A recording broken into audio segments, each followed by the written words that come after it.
Bonjour et bienvenue pour Parole de vie. Aujourd'hui, nous sommes avec l'évangile de Jean et nous allons au chapitre 9 avec l'histoire d'un aveugle qui va être guéri. Il nous est dit au chapitre 9, « En passant, Jésus vit un homme aveugle de naissance. » Jésus a remarqué, Jésus a vu cet aveugle de naissance et les disciples en profitent pour lui poser une question théologique qui les tracasse. Ils disent, ses disciples lui demandèrent, « Rabbi, qui a péché, lui ou ses parents, pour qu'il soit né aveugle ?» Quelle drôle de question.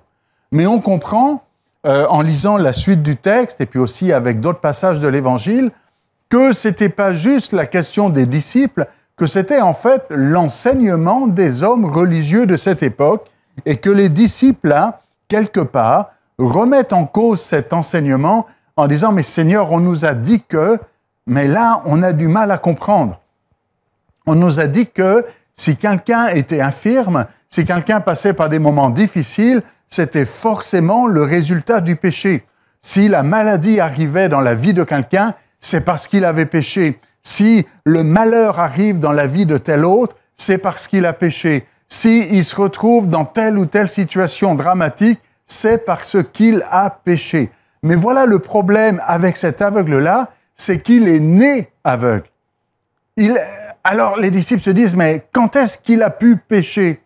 Est-ce que c'est à cause de ses parents ou c'est de lui-même?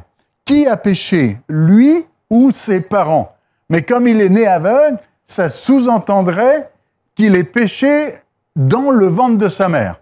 Quelle drôle de conception. Vous voyez, des fois, quand on fait de la théologie un peu trop vite, on arrive à des conséquences farfelues. Il faut bien réfléchir avant de faire toutes sortes de déclarations et d'annoncer toutes sortes d'affaires. Parce que comment cet enfant aurait-il pu pécher dans le sein de sa mère? Alors quelqu'un dira, il a peut-être donné un coup de pied à un moment donné, il n'aurait pas dû. Non, soyons sérieux. Cet enfant n'a pas péché dans le sein de sa mère. Alors d'autres vont dire, mais est-ce à cause du péché de ses parents? Et là encore, le reste de la Bible nous montre que Dieu n'impute pas le péché des parents sur les enfants. Et chacun est responsable pour son propre péché. Donc, quelque part, la réponse, c'est non. Et c'est en effet ce que Jésus répond. Jésus répond, au verset 3, « Ce n'est pas que lui ou ses parents aient péché, c'est pour que les œuvres de Dieu se manifestent en lui. » Et quelque part, la réponse de Jésus peut nous frustrer. Parce que Jésus répond « non ». Vous avez posé la question, est-ce que c'est lui ou est-ce que c'est ses parents qui ont péché pour qu'il soit né aveugle? Et Jésus répond « non, ce n'est ni lui ni ses parents ». Et évidemment, celui qui est curieux aimerait dire à Jésus « mais qui alors? Quoi alors? Pourquoi? Pourquoi cet homme est né aveugle ?» Parce que c'est dans la nature humaine de vouloir comprendre, de chercher à comprendre. Pourquoi est-ce qu'il m'arrive cela? Pourquoi telle maladie sur moi et pas sur lui? Pourquoi tel ami, tel frère, telle sœur passe par ces moments difficiles? Comment expliquer ce qui est en train de leur arriver? Et Jésus ici ne prend même pas la peine d'expliquer.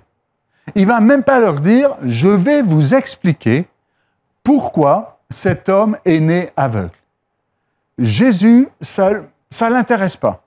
Et il ne juge pas utile d'expliquer à ses disciples pourquoi cet homme est né aveugle. Même si aujourd'hui, nous, on brûle d'envie de savoir pourquoi. Mais voyez-vous, dans la vie, il y a des questions inutiles. Il y a une curiosité malsaine. Et des fois, le Seigneur aimerait nous dire « que t'importe, toi, suis-moi ». Arrête de te poser cette question, de savoir, mais lui, qu'est-ce qui va lui arriver? Et lui, pourquoi est-ce qu'il arrive ceci dans sa vie? Et lui, pourquoi est-ce qu'il a tel drame qui arrive dans sa vie? Mais qu'est-ce qu'il a fait pour mériter cela? Et Jésus dit, il n'a rien fait pour mériter cela.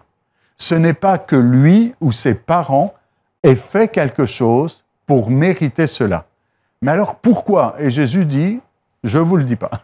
Quelque part, Jésus ne répond pas à cette question. Parce que pour Jésus, implicitement, ce qu'il est en train de nous dire, c'est arrête de regarder derrière, regarde devant.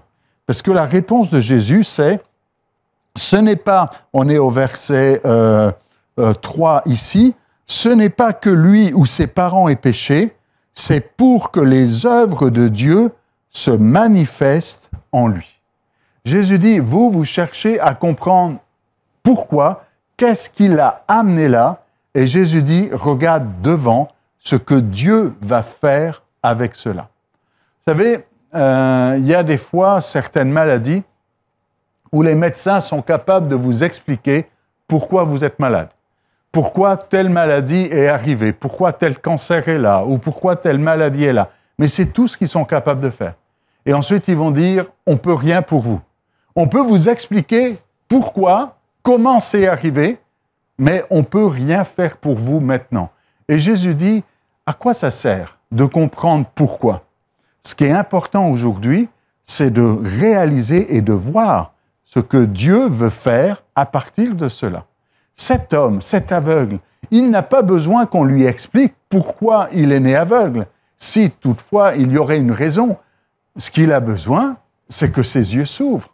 Et c'est que maintenant, d'aveugle qu'il était, il voit. Et de la même manière aujourd'hui, si vous passez par une situation de crise, il y a peut-être un drame dans votre vie, si ça peut être la maladie, ça peut être une situation injuste, il peut y avoir toutes sortes de choses qui est là, et certains se disent, mais pourquoi ça m'arrive? Pourquoi ça me tombe dessus?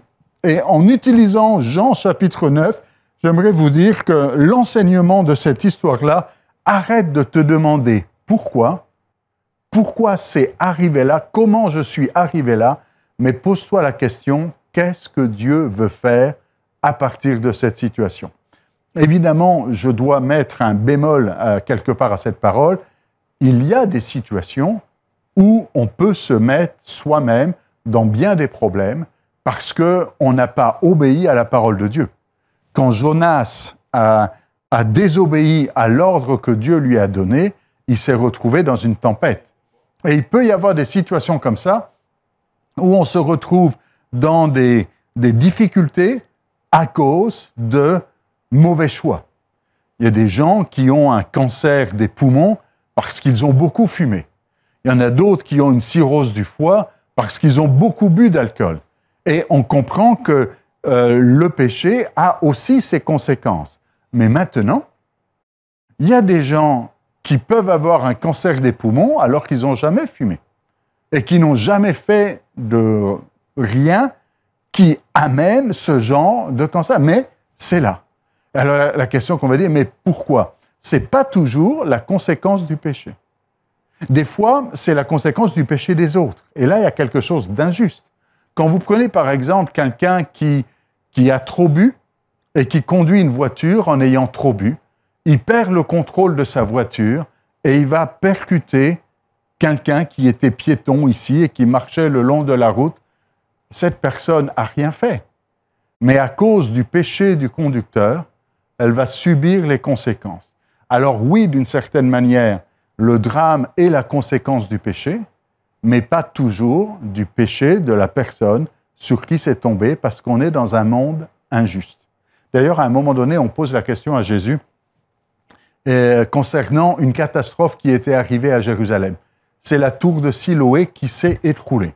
Il y a eu ici un drame, il y a une tour, un bâtiment qui s'est effondré, et il y a 18 personnes qui sont mortes par l'effondrement de cette tour. Et on s'est posé la question, est-ce que c'est un jugement de Dieu? Et on a posé la question à Jésus, est-ce que ces 18-là étaient plus pécheurs que les autres pour mourir de la sorte? Est-ce que Dieu les a punis en les faisant mourir de la sorte? Et peut-être quelqu'un s'est dit, mais moi j'étais là, au pied de la tour, quelques minutes avant qu'elle s'écroule, et je suis reparti, et celui qui m'a croisé, lui, il est mort sous cette tour. Et on va dire, mais qu'est-ce qui se passe? Pourquoi ceux-là sont morts? Et Jésus répond, là encore, de la même manière que dans Jean chapitre 9, il répond simplement non. Ce n'est pas que ces personnes-là aient été plus pécheurs que les autres Et ce n'est pas pour cette raison qu'elles sont mortes ici. Et Jésus ne donne pas la raison. Il dit, c'est arrivé comme ça.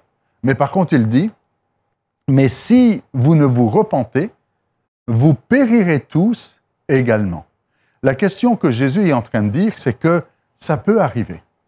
Il peut y avoir un accident, il peut y avoir un drame, pas forcément de ta propre faute, mais parce que celui qui a construit la tour a fait preuve de négligence, parce que quelqu'un a péché dans une autre situation, et ça a des répercussions. Vous savez, quand quelqu'un fait mal son travail dans une centrale nucléaire et qu'il y a une explosion, ça a beaucoup de conséquences pour le péché d'une personne.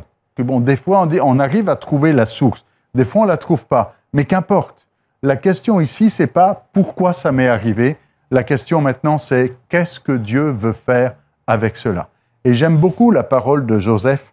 Vous savez, quand Joseph va rencontrer ses frères, alors que maintenant, il est le surintendant de l'Égypte, et il est là à la droite du Pharaon, il retrouve ses frères, et dans ce moment de réconciliation et de retrouvailles, il va dire à ses frères, « Vous aviez projeté de me faire du mal, mais Dieu l'a transformé en bien. » Si vous passez par une situation difficile, dites-vous bien que l'ennemi veut vous faire du mal au travers de cette situation.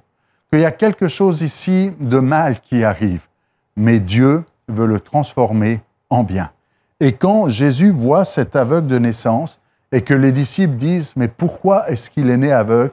Jésus dit « Ce qui m'intéresse, ce n'est pas pourquoi est-ce qu'il est né aveugle, mais c'est ce que Dieu va faire maintenant, afin que la gloire de Dieu soit manifestée. » Comprenez bien que Dieu ne l'a pas volontairement mis aveugle pour que la gloire de Dieu soit manifestée plus fort. Hein. Dieu n'est pas sadique comme ça. Mais par contre, il transforme le mal en bien. Et le mal de cet homme va être transformé en bien, qui va honorer et glorifier Jésus dans cette situation-là. Alors Jésus, comme on est sur LMTV, on ne peut pas passer à côté du verset 5, hein, où Jésus va dire qu'il fait nuit, pendant que la nuit vient où personne ne peut faire aucune œuvre, pendant que je suis dans le monde, je suis la lumière du monde. Et pourquoi Jésus parle de lumière du monde ici? Parce que c'est un aveugle. Et l'aveugle est dans les ténèbres. Et Jésus dit, je suis la lumière du monde qui va venir éclairer ces ténèbres, et pas simplement d'un point de vue physique, où ses yeux vont s'ouvrir et il va passer des ténèbres à la lumière, parce que l'aveugle, par définition, il est dans les ténèbres, il ne voit rien, il est dans le noir, mais ici, Jésus dit, je suis la lumière du monde, celui qui va amener la lumière dans cette situation. Il y a tout un contexte ici. Jésus va cracher par terre, va faire de la boue avec sa salive, va mettre la boue sur les yeux de l'aveugle. Quelque part, c'est assez ironique ici, parce que quelqu'un qui assiste à cette scène va dire, mais il est déjà aveugle. En mettant de la boue, est-ce qu'il va voir mieux? Ça va empêcher encore plus ses yeux de voir. Mais pourquoi Jésus met de la boue? Comme pour matérialiser, concrétiser le fait qu'il soit aveugle, et il dit maintenant, va te laver au réservoir de Siloé. Et Jean ouvre une parenthèse capitale ici, qui est d'une valeur théologique extraordinaire. Il dit « nom » qui signifie « envoyé ». Il nous dit « attention lecteur, quand Jésus dit « va au réservoir de Siloé », il n'y a pas de hasard ici. Le réservoir de Siloé, Siloé, ça veut dire quelque chose. Et si tu ne comprends pas l'araméen, je vais te donner la traduction, dit Jean. Siloé, ça veut dire « envoyé ». Il faut que tu ailles auprès de celui qui est envoyé pour que tu retrouves la vue. Et Jésus vient de dire qu'il est la lumière du monde. Évidemment, moi je connecte tout de suite avec cette parole de l'Ancien Testament. Par ta lumière, nous voyons la lumière. Auprès de toi sont les sources de la vie. Jésus est cette source, il est celui qui est envoyé et quelque part, d'un point de vue symbolique et théologique, cet aveugle doit aller auprès de celui qui est envoyé, Jésus, pour qu'il trouve la lumière, qu'il passe des ténèbres à la lumière. Notez bien que Jésus lui demande quelque chose d'assez difficile et de contraignant. L'aveugle aurait pu dire, mais comment ça on me met de la boue sur les yeux? Je suis déjà aveugle, ça rime à quoi? Il aurait pu dire, est-ce que quelqu'un a de l'eau? Et puis, il aurait pu prendre de l'eau qui était juste à côté ici, ou trouver une source qui est peut-être plus près. Parce que là, on est un petit peu sur le haut de Jérusalem, hein, le temple est au sommet de la montagne de Jérusalem, et le bassin de Siloé, le réservoir de Siloé, cette source, et on peut encore la visiter à Jérusalem aujourd'hui, cette source se trouve en bas de la ville. Donc ça veut dire que tout en étant aveugle, il doit descendre et faire tout ce chemin pour aller au réservoir de Siloé. Mais Jésus a dit, alors il le fait. Et c'est ça, voir le miraculeux. C'est obéir à ce que Jésus dit. Jésus a dit simplement, va te laver au réservoir de Siloé, ne cherche pas à comprendre, à expliquer ou à trouver des chemins plus faciles, mais fais ce que Jésus a dit. Et laissez-moi vous dire que quand on obéit à sa parole, quand on met en pratique sa parole, quand on fait ce que Jésus nous demande, c'est alors que le miracle prend place. Et quand il est allé se laver et qu'il revient, voilà maintenant qu'il voit. Et tout le monde disait, mais c'est pas lui qui a été aveugle. Certains disaient, ah non, c'est pas lui, mais il lui ressemble. D'autres disaient, si, c'est lui. Et même, on est allé chercher ses parents en disant, c'est pas votre fils, ça? Oui, c'est lui. Et ça pose des problèmes. Et on est venu lui poser toutes sortes de problèmes. Pourquoi?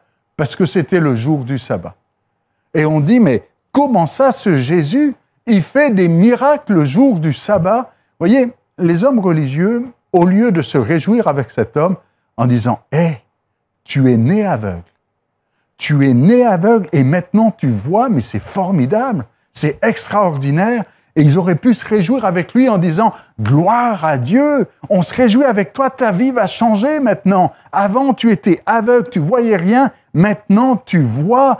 Quel prodige, quel miracle, rendons gloire à Dieu pour cela. » Non, au lieu de cela, ils vont chercher des problèmes et ils vont dire « C'était le jour du sabbat, on n'a pas le droit de guérir le jour du sabbat. » Ils savent mieux que Dieu ce qu'on a le droit de faire ou pas le jour du sabbat. C'est un petit peu ça ce qui se passe ici. Et notez bien qu'on est toujours dans cette question de celui qui a péché. C'était au début du passage, pourquoi cet homme est né aveugle? Est-ce qu'il a péché ou ses parents ont péché pour qu'il soit né aveugle? Et d'ailleurs, ils le disent au verset 34, ils lui disent « Toi qui es né tout entier dans le péché, c'est toi qui nous instruis. » Vous voyez, pour ces hommes religieux, ils le verbalisent ici, « Tu es né tout entier dans le péché. » Mais ce Jésus en question qui l'a guéri, ils se disent, mais c'est pas possible que Jésus guérisse, puisqu'ils considèrent que Jésus est pécheur.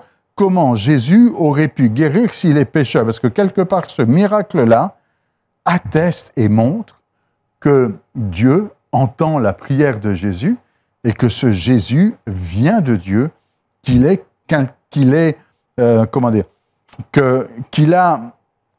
fils de Dieu, qu'il n'est pas un homme pécheur comme les autres, mais qu'il est celui qui peut opérer les miracles de Dieu, qui a ce contact avec Dieu et qui, d'une certaine manière, est lui-même Dieu. Je vais passer sur tous les détails là-dedans concernant les disciples de Moïse, ainsi de suite, parce qu'on n'a pas le temps, mais j'arrive à la fin du récit où les hommes religieux vont chasser cet homme. Ses parents avaient peur qu'il les chasse de la synagogue, mais finalement cet homme va être chassé, va être mis dehors en disant « On ne veut pas de toi dans notre communauté parce que tu ne respectes pas les lois du sabbat. » Lui, il n'a rien fait, hein. Aller se laver au réservoir de Siloé, ce n'était pas enfreindre le sabbat ici. Mais comme Jésus avait guéri le jour du sabbat, ça posait problème. Mais notez bien que quand Jésus a entendu dire qu'il l'avait chassé dehors, Jésus le retrouve. Jésus l'avait déjà repéré la première fois, hein, Jésus l'avait vu, maintenant Jésus le voit à nouveau, et s'il le trouve, c'est qu'il l'a cherché. Hein, j'aime bien insister sur les mots ici, il le trouve, et il lui dit « Toi mets-tu ta foi dans le Fils de l'homme? Et l'expression Fils de l'homme ici, c'est pas pour insister sur le fait que Jésus soit né d'une femme. L'expression Fils de l'homme ici est un titre messianique, mais messianique un petit peu, si je peux dire, crypté, parce que dire Fils de Dieu, tout de suite les hommes religieux disent comment ça? C'est-à-dire Fils de l'homme, ils se disent mais de quoi parle-t-il? Mais c'est une expression qui désigne le Messie. Mets-tu ta foi dans le Fils de l'homme? Et il répond, qui est-il, Seigneur, pour que je mette ma foi en lui? Et Jésus lui dit, tu l'as vu. Et notez bien que même si c'est la deuxième fois que cet homme rencontre Jésus, la première fois, il ne l'a pas vu. La première fois, il était aveugle. Mais maintenant que Jésus le trouve pour une deuxième fois, Jésus peut lui dire, tu l'as vu. Et maintenant, il voit Jésus pour la première fois. Et pourquoi est-ce qu'il peut voir Jésus aujourd'hui? C'est parce que Jésus lui a ouvert les yeux. Et maintenant que Jésus lui a ouvert les yeux, il peut le voir et Jésus dit, c'est moi qui suis le Fils de l'homme. Et il répond, je crois, Seigneur. Et il se prosterna devant lui. Et dans l'évangile de Jean, ça c'est très important, le fait qu'il se prosterne devant lui, ça veut dire quoi? Ça veut dire qu'il reconnaît, il a compris que Fils de l'homme est égal à Fils de Dieu, que Jésus est Dieu lui-même, parce que dans le monde juif de cette époque, on ne se prosterne que devant Dieu. Personne n'oserait se prosterner devant une idole, et pire encore devant un homme, mais se prosterner devant Jésus, c'est reconnaître qu'il est le Fils de Dieu et que le Fils de l'homme, c'est le Messie, le Fils de Dieu ici. Donc on voit le cheminement de cet homme qui, quand les hommes religieux lui demandent « Mais qui est cet homme qui t'a guéri ?» Il dit « Je ne sais pas. Je ne sais pas qui est cet homme qui m'a guéri, mais je sais une chose. Avant, j'étais aveugle et maintenant, je vois. » Mais à la fin, son discours va changer. Il reconnaît que Jésus est Fils de Dieu en se prosternant devant lui. Alors peut-être que vous ressemblez à cet homme aujourd'hui. Et peut-être que comme cet homme, vous dites, mais moi, je ne connais pas ce Jésus. Pour connaître Jésus, il y a besoin déjà d'un miracle dans ta vie. On voit le même parcours avec l'apôtre Paul qui lui aussi a été aveugle et ses yeux se sont ouverts. Eh bien, de la même manière, vous avez besoin que vos yeux s'ouvrent et ça prend un miracle. Ça prend un miracle que Jésus vous ouvre les yeux.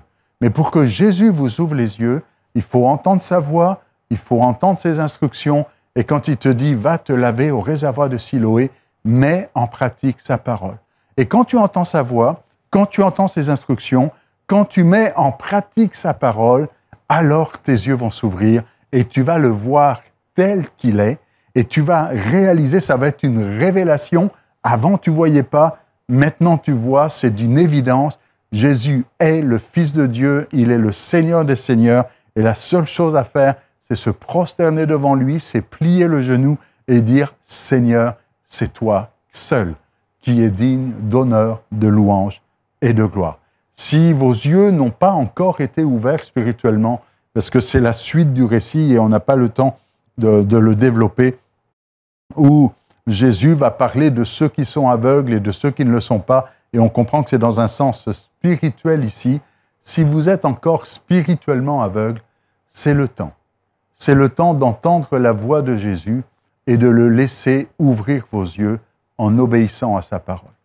Maintenant, la deuxième leçon que l'on peut tirer là-dessus, et c'est ce qu'on avait dit en introduction, si vous passez par des moments difficiles, que ce soit la maladie, ça peut être aveugle, mais que ce soit la maladie, que ce soit toutes sortes de drames qui arrivent, essayez pas, ne perdez pas votre temps à essayer de comprendre ce que vous auriez fait de mal. Laissez-moi vous dire que s'il y a quelque chose que vous avez mal fait, Dieu va vous le dire et vous le savez tout de suite. Mais si au fond de vous-même, vous dites « je ne sais pas, je ne comprends pas », arrête de chercher à comprendre, arrête de chercher à savoir ce qui se passe dans le passé et pourquoi tu es arrivé là, mais regarde devant. En d'autres termes, arrête de conduire en regardant dans le rétroviseur, regarde devant. Regarde au présent et regarde au futur. Au lieu d'essayer de comprendre, mais pourquoi toutes ces choses me sont arrivées, regarde aujourd'hui et vois ce que Dieu veut faire dans ta vie, comment il veut se glorifier dans cette situation. C'est afin que la gloire de Dieu soit manifestée en lui, puisse la gloire de Dieu être manifestée en vous, et que même au travers de la situation la plus tragique et ténébreuse dans laquelle vous pouvez être, la lumière soit et que la gloire de Dieu soit manifestée. Et je prie pour un miracle dans votre vie et qu'au travers de ce miracle, le nom de Dieu soit honoré et glorifié. Alors, arrête de regarder derrière, regarde devant et vois, écoute ce que Dieu veut faire dans ta situation et mets ta foi en lui, il agira. On prie ensemble. Seigneur, ta parole est formidable, elle est riche, elle nous enseigne, elle nous instruit, et nous voulons nous laisser conduire et diriger par ta parole aujourd'hui. Je prie pour celui qui est toujours aveugle, celui qui ne t'a jamais vu, celui qui est là aveugle et que les autres méprisent. Seigneur, je prie pour qu'il entende ta voix et qu'il obéisse à ta parole, afin que ses yeux s'ouvrent et que quand ses yeux s'ouvrent, il puisse, comme cet homme-là, se prosterner devant toi, te reconnaître comme Seigneur et Maître, et que tu deviennes le roi de leur vie, et qu'ils passent des ténèbres à ton admirable lumière.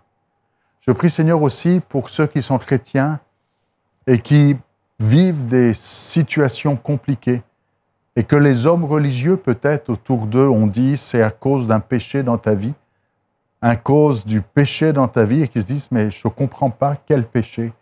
Seigneur, je prie de mettre la paix dans leur cœur et de les conduire à voir ce que tu veux faire.